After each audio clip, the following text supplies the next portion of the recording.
Hello friends, இந்த வீடியோவில் நம்ம பார்க்க போகிறது மழைக்காலத்தில் செய்யக்கூடிய சில தொழில்கள். இப்போ பார்த்தீங்கன்னா நீங்கள் வந்து இன்னும் ஒரு மாதத்தில் வந்து மழைக்காலம் வந்து ஸ்டார்ட் ஆகிடும். இந்த டைமில் நீங்கள் வந்து கிடைக்கிற டைமை வச்சு ஒரு பார்ட் டைமாக கூட இந்த தொழிலில் வந்து நீங்கள் வந்து செய்யலாம்.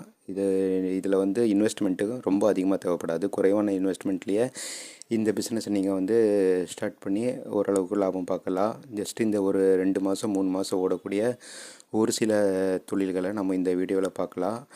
போகிறதுக்கு முன்னாடி வந்து எந்த தொழில் செய்கிறதா இருந்தால் கூட அதனுடைய நாளை தெரிஞ்சுக்கிட்டு நல்லா ரிசர்ச் பண்ணிவிட்டு அப்புறம் வந்து ஸ்டார்ட் பண்ணுங்கள். அப்போ தான் உங்களால் ஜெயிக்க முடியும். வாங்க இப்போ நம்ம வீடியோக்குள்ளே போய் அது என்னென்ன தொழில்னு பார்க்கலாம். ஃப்ரெண்ட்ஸ், இப்போ நம்ம வந்து ஃபஸ்ட்டாக பார்க்க போகிறது எதுன்னு பார்த்தீங்கன்னா வந்து இந்த சூப் கடை. அதாவது இந்த சூப்பு வெஜ்ஜு நான்வெஜ்ஜு இந்த சூப்பை நீங்கள் வந்து சேல்ஸ் பண்ணலாம். மழை காலத்தில் வந்து நல்ல ஒரு ஓடக்கூடிய ஒரு பிஸ்னஸாக இது இருக்குது. நிறைய மக்கள் வந்து விரும்பி வந்து சாப்பிடுவாங்க. ஏன்னா அந்த குளிருக்கு அந்த மழைக்கு வந்து கண்டிப்பாக வந்து ஒரு சூடான ஒரு பொருள் தேவைப்படும். அப்படி இருக்கும்போது இந்த சூப்பை நீங்கள் வந்து ரெடி பண்ணி சேல்ஸ் பண்ணிங்கன்னா நல்லா டேஸ்ட்டாக கொடுத்தீங்கன்னா மக்கள் உங்களை தேடி வருவாங்க. இதுக்கு வந்து கடை வேணும்னு சொல்லி அவசியம் கிடையாது. ஒரு சின்ன ஒரு இடமா பார்த்து ஒரு ஸ்டால் மாதிரி வச்சு நீங்கள் இந்த வந்து சூப்பை மேக் பண்ணி சேல்ஸ் பண்ணலாம். இதை நீங்கள் வந்து செய்ய தெரியலனா கூட பரவாயில்ல.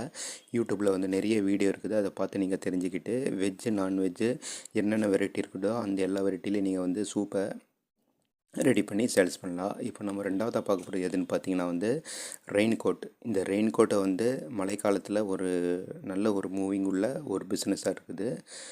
நீங்கள் இந்த ரெயின் கோட்டை நீங்கள் என்ன பண்ணலான்னா வந்து ஒரு ஹோல்சேல் மார்க்கெட்டில் நீங்கள் வாங்கி ரீட்டெயிலாக வந்து கடைகளுக்கு போய் சப்ளை பண்ணலாம். அல்லது நீங்கள் ரீட்டெயிலாக வந்து வீடுகளுக்கு போனீங்கன்னா அவங்கள அப்ரோச் பண்ணிங்கன்னா தேவைப்படுபவர்கள் வந்து உங்கள்கிட்ட வாங்கிடுவாங்க. குறைந்தபட்ச ஒரு ரெயின் கோட்டில் நீங்கள் வந்து ஒரு 50 ரூபாயிலேருந்து ஒரு 80 ரூபா அந்த மாதிரி ஒரு ப்ராஃபிட் வச்சு நீங்கள் சேல்ஸ் பண்ணலாம்.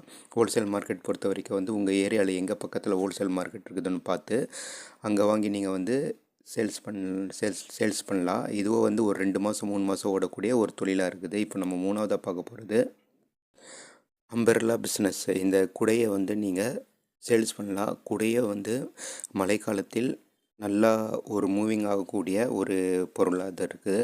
குடையை பொறுத்த வரைக்கும் இதே நீங்கள் வந்து ஹோல்சேல் மார்க்கெட்டில் வாங்கிட்டு வந்து ரீட்டெயிலாக கடைகளுக்கு சேல் பண்ணலாம். ஒரு ஸ்டால் மாதிரி வச்சு அங்கே நீங்கள் குறைவான லாபம் வச்சு நீங்கள் சேல்ஸ் பண்ணலாம். உதாரணத்துக்கு சொல்கிறதுனா ஒரு 150 ரூபாய்க்கு கூட வாங்கிட்டு வந்தீங்கன்னா நீங்கள் சேல்ஸ் பண்ணுற இடத்துல வந்து குறைந்தபட்ச லாபமாக வந்து ஒரு 20 ரூபா 30 ரூபா வச்சு அந்த ஸ்டாலில் நீங்கள் வந்து சேல்ஸ் பண்ணலாம்.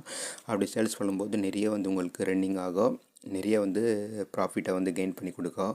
ஓகே ஃப்ரெண்ட்ஸ், இது தான் வந்து மழைக்காலத்தில் செய்யக்கூடிய ஒரு சில தொழில்கள். கண்டிப்பாக வந்து இந்த வீடியோ உங்களுக்கு பிடிச்சிருக்குன்னு நான் நம்புகிறேன். அடுத்த வீடியோவில் நம்ம அடுத்த ஒரு தொழிலை பற்றி பார்க்கலாம் ஃப்ரெண்ட்ஸ்.